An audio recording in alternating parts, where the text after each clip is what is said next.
Hello, everybody. I'm Becky Brown, and today we're going to talk about grief. It may be something that you are experiencing currently, or it could be that you haven't really had a big experience with grief, but loss affects all of us, and we're all going to have an experience with grief sometime in our life. It is inevitable. I wish I could make it easier for you if you are in that place right now, but it's possible to survive it. And there are ways that we can help you in this process of healing. We've heard about the stages of grief. Elizabeth Kubler-Ross had developed them years ago, but there's a lot of stages that don't get listed, don't get kind of explored.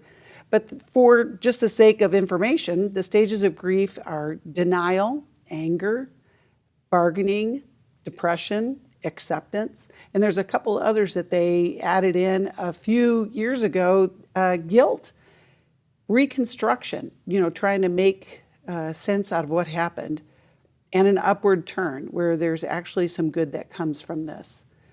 I heard a quote once that said, "The point is not, and never will be, to stop the grief." That's like stopping the ocean. The point is to find a way to swim. And so when we talk about processing grief, that's really what we're talking about, is we're trying to find a way to swim. How do we process the unspeakable losses that we experience in life? It could be a loss of a loved one, but it also could be the loss of a job. It could be the loss of a situation such as maybe it's a diagnosis of some crippling disease. It could be the death of a marriage.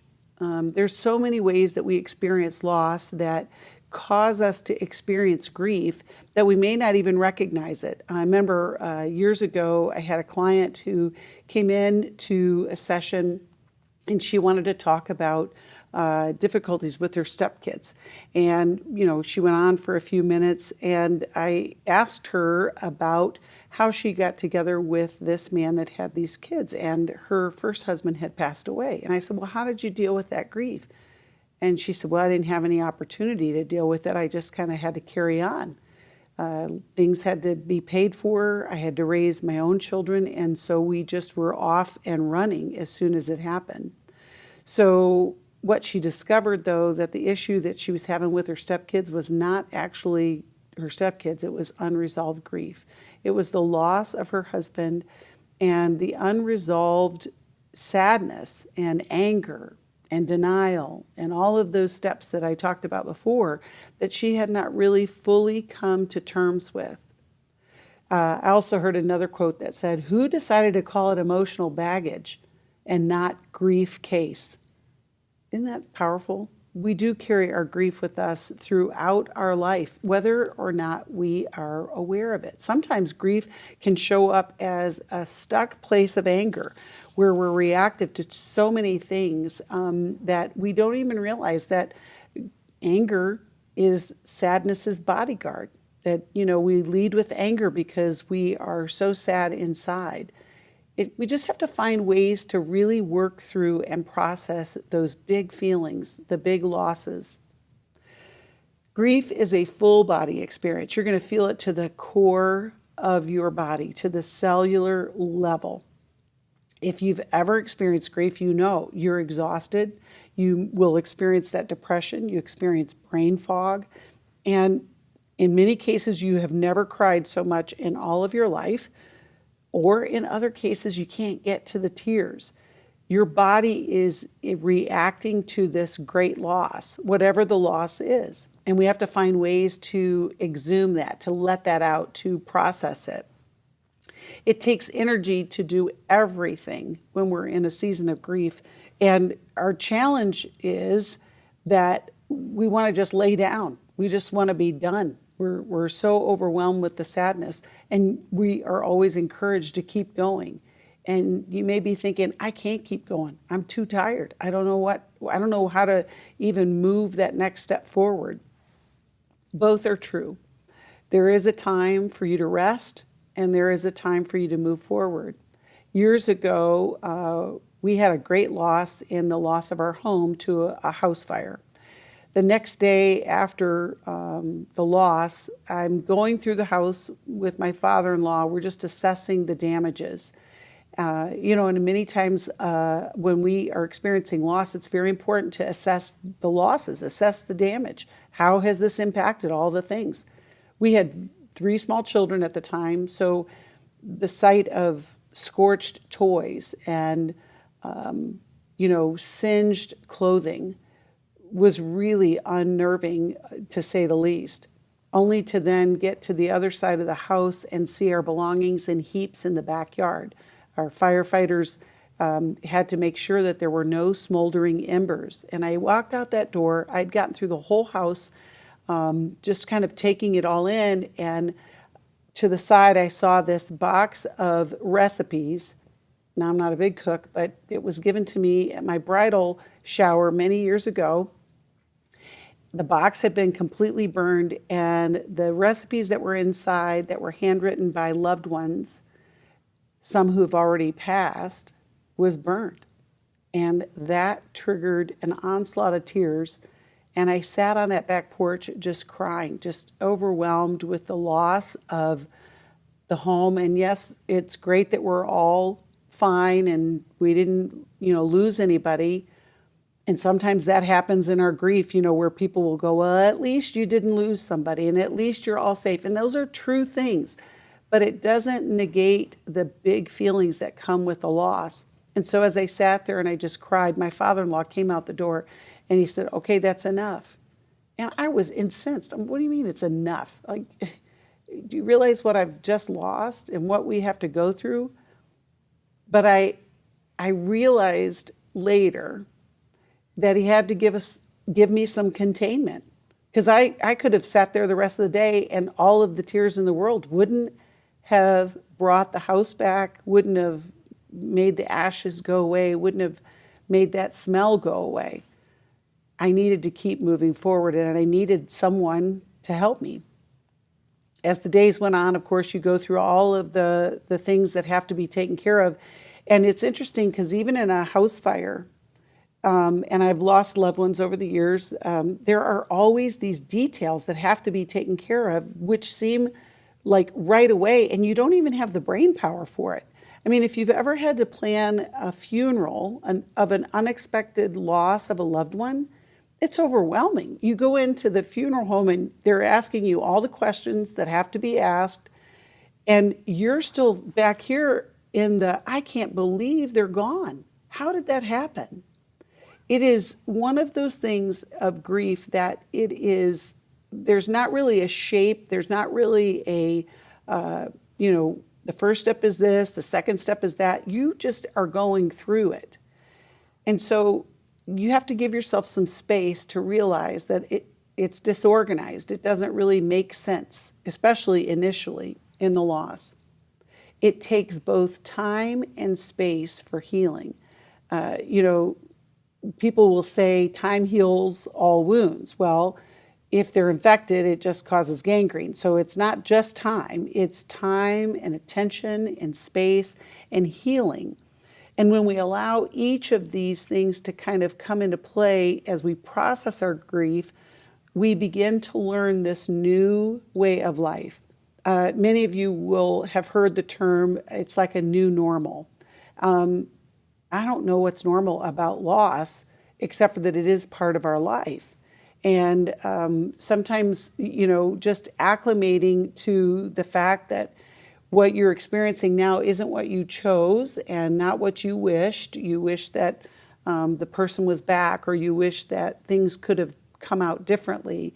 It can be really difficult to hear that you've got to do it a new way. Give yourself some time, be patient with yourself, ask for help. And, like I mentioned before, there's so many losses attached to the initial loss or the primary loss. Obviously with the loss of a loved one, their presence, the related connections that you had with that person. Now, if it's a spouse, I remember I led a grief group years ago, and a woman whose husband had died, she said, it's like having my leg amputated and having a prosthetic so that people don't know that I feel his loss every single day with every single step. On the outside, I look like I'm strong and I'm doing okay, yet I feel it every minute of every day. And she, I just thought that was a great word picture. So many losses attached to these losses can be everything from, like I mentioned before, the client whose husband died. That meant that she had to be the breadwinner.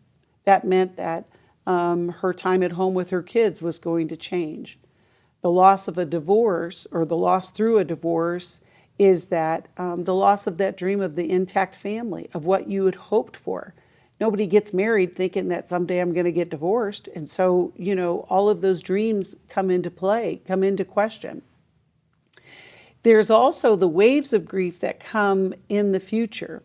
Now, I'm not saying this because I want to depress you more or to defeat you. I'm just trying to explain to you it is a process. And so those waves of grief can come. Sometimes it's with a smell. You're in like a restaurant, for example, and you smell a certain kind of food, and it takes you right back to that experience with that person that you lost, or that situation that used to be part of your life. Sometimes people who lose their employment unexpectedly also go through that season of grief because they question, what does this mean for my future? How did I not see this coming?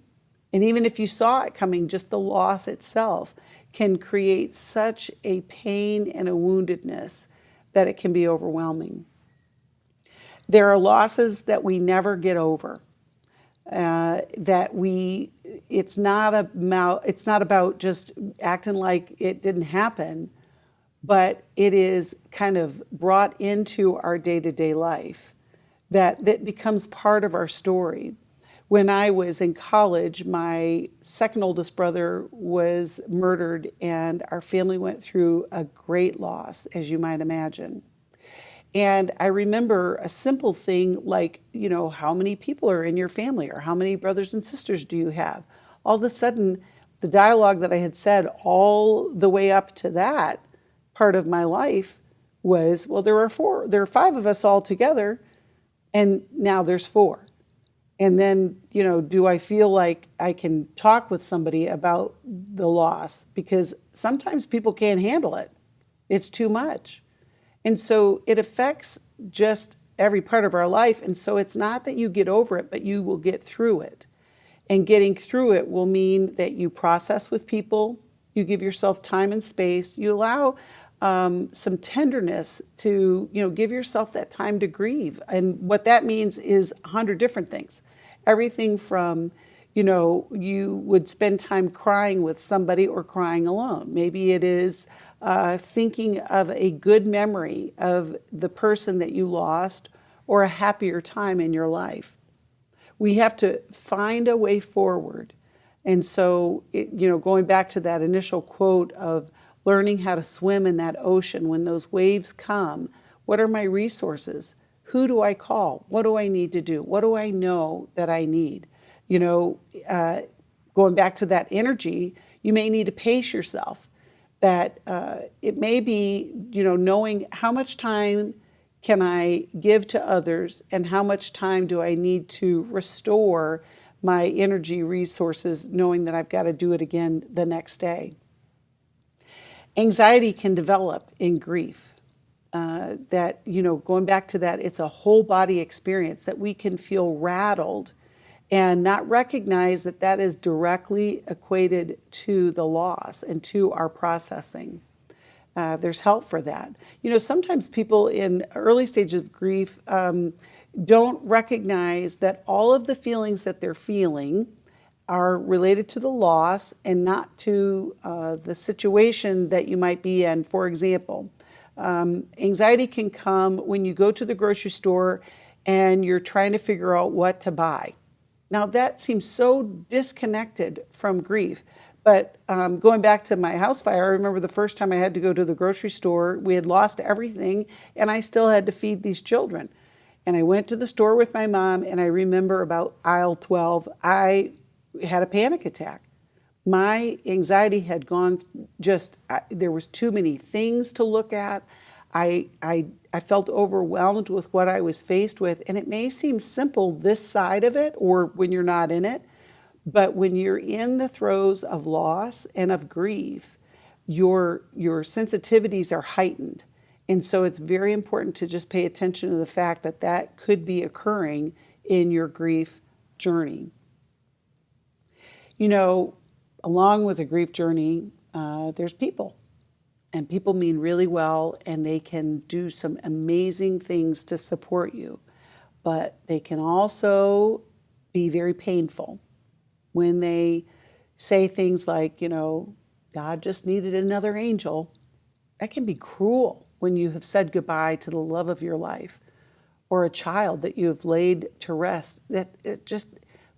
Why do people say that? I just don't understand it. But I think it's because they don't know what else to say. The losses are so great. We want to put a really succinct answer. It's all going to be okay. You'll see them in heaven. All those things may be true. But at the moment of loss, our hearts are so tender, we can't hardly take it in. I remember there was a woman at the funeral home when my brother died, and it was a woman from church, older woman, and she says to me, well, he got in all kinds of trouble anyway, so it was only a matter of time. I mean, what possible good can come from that statement? So I want to encourage you, if you are experiencing grief and people are adding to it, be very selective about who you allow to speak. Now, I know you can't always prevent those kind of one-offs. It happens. I used to say to people that, you can go to church a little bit late and leave a little bit early so that you don't have to navigate the sea of voices that are going to come to you. And people do mean well. And it's very important for you to accept that help, but protect your heart, knowing that they mean well and they're not trying to cause you more pain. Relational dynamics will change, and the losses of those changes also carry pain. So it's, multiple losses. Many times in grief, we don't realize the previous losses that we've kind of ignored or just kind of sailed through, didn't pay attention to. They get tapped into with the future loss. So what do you do with all of this? And this is very simple, and I want to encourage you, there's lots of help that can be had, but just a couple things to keep in mind. Resist total isolation and withdrawal. It can feel like I just want to go to bed and put the covers over my head and not answer the phone and not talk to anybody. Or I want to throw myself into work so much that I'm so busy that I can't come up for air.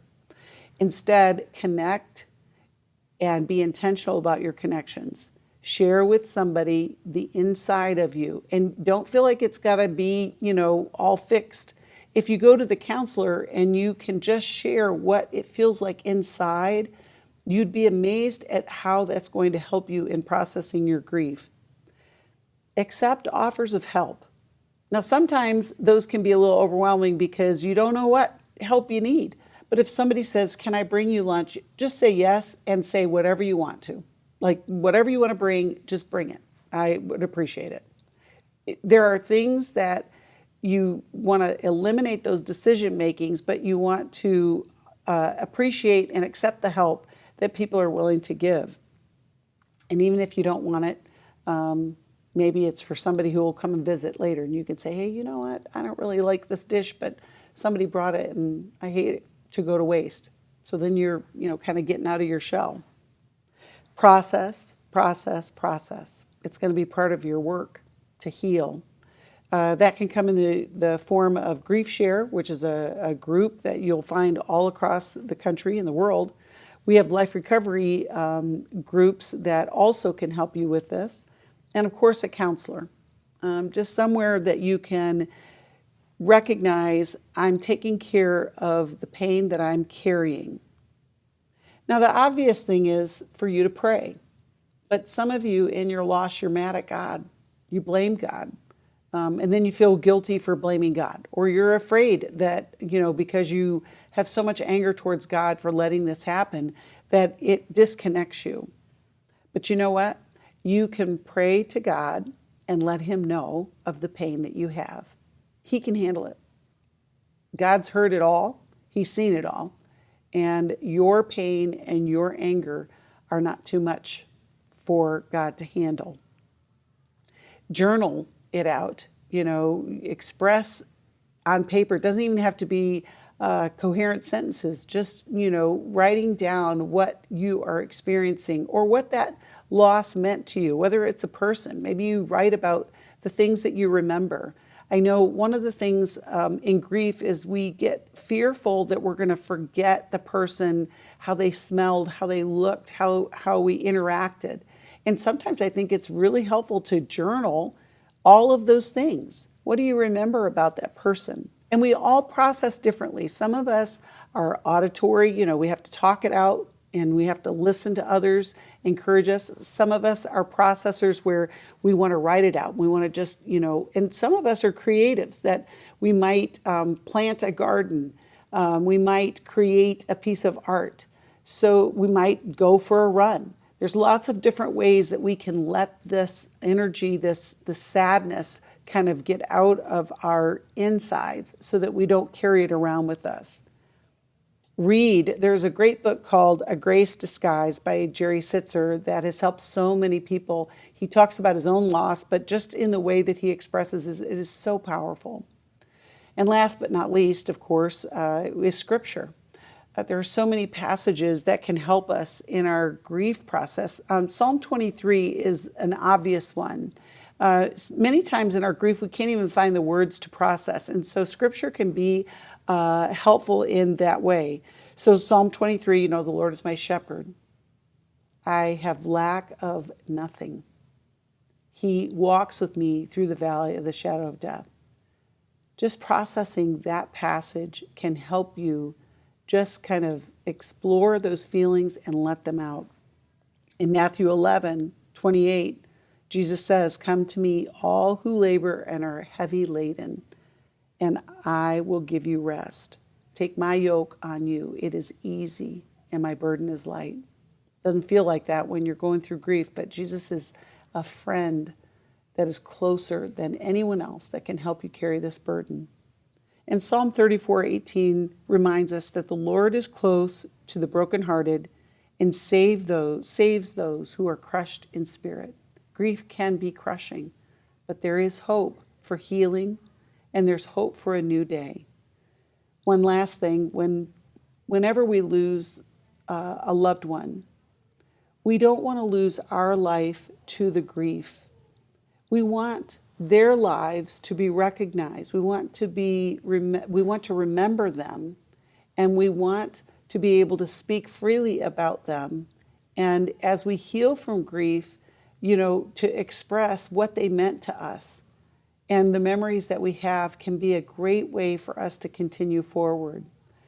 If you have a friend who is going through grief or a loved one that's going through grief and they've lost a loved one, it's okay to talk about them and to say, I remembered them the other day. I was doing, a certain thing and it just made me think of them and I miss them. You don't have to say anything more, but it really means so much to those who are carrying the pain of grief, and especially in the early stages, that someone else is carrying that with them. If you need help with grief in your grief journey, don't do it alone. We've got a life recovery workbook on grief. We've got counselors and coaches. We've got groups. We want to help you. I hope something I've said today will encourage you that you're not alone and that there is hope for a better future.